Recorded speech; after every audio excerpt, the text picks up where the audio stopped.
عليكم ورحمة الله وبركاته. ازيكم عاملين ايه؟ يا رب دايما تكونوا بخير. اعملوا لايك على الفيديو ده وسبسكرايب للقناة وفعلوا الجرس عشان اي فيديو جديد انا بنزله يقدر ان هو يوصل لكم. ده اول فيديو على القناة، طبعا القناة التانية اتقفلت معرفش ايه السبب، بس يلا مفيش نصيب. تعالوا بقى نشوف هنعمل ايه. عايزة تعملوا لايك كتير على الفيديو ده، بس تعملوا سبسكرايب للقناة وتفعلوا كمان الجرس.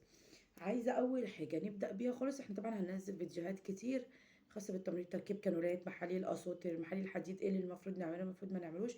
نبدا ان احنا نتابع.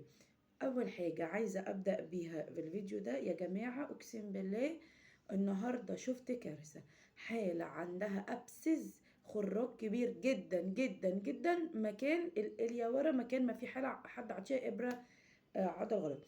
تعالوا نشوف المكان اللي هندي فيه الابره العضل الصح، والمكان هو مكان واحد ما بنديش في غيره، مفيش غير المكان ده.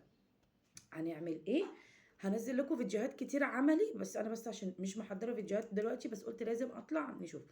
الابره بتاعتي معايا ايا كان الابره بتاعتك 5 هتدي ب5، هتدي ب3، هتدي بايه. الابره بتاعتك متعبيه تمام. هننزل فيديوهات كتير ازاي نحضر الايتمز بتاعتنا، هنحضرها ازاي وهنعمل ايه وكل حاجه.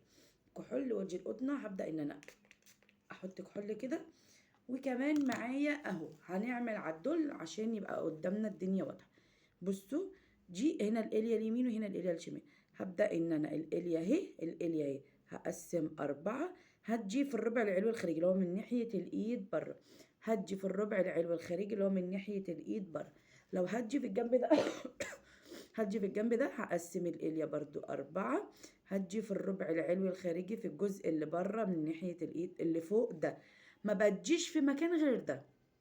القطنه بتاعتي اهي فيها الكحول، همسح مسحه واحده مش هرجع بيها تاني، او في حركه دائريه من جوه لبره كده. هتجي ازاي؟ تمام اهو. هبدا ان انا اجمع الاليا كده، لو البيشنت ضعيف او رفيع هجمع كده الجلد كده الاليا، وابدا ان انا ادي اهو فوق عمودي. هسحب كده لورا، ما لقيتش فيه بلاد احقن الدواء بتاعي عادي. تمام، مفيش فيها اي مشكله دي. بس كده. لو في الجنب ده برضو، لو البيشنت بقى تخين هبدا ان انا اعمل سبريد للسكين كده وادي الحقنه بتاعتي. بس اعملوا بقى لايك واستنوا الفيديوهات الكتير اللي جايه.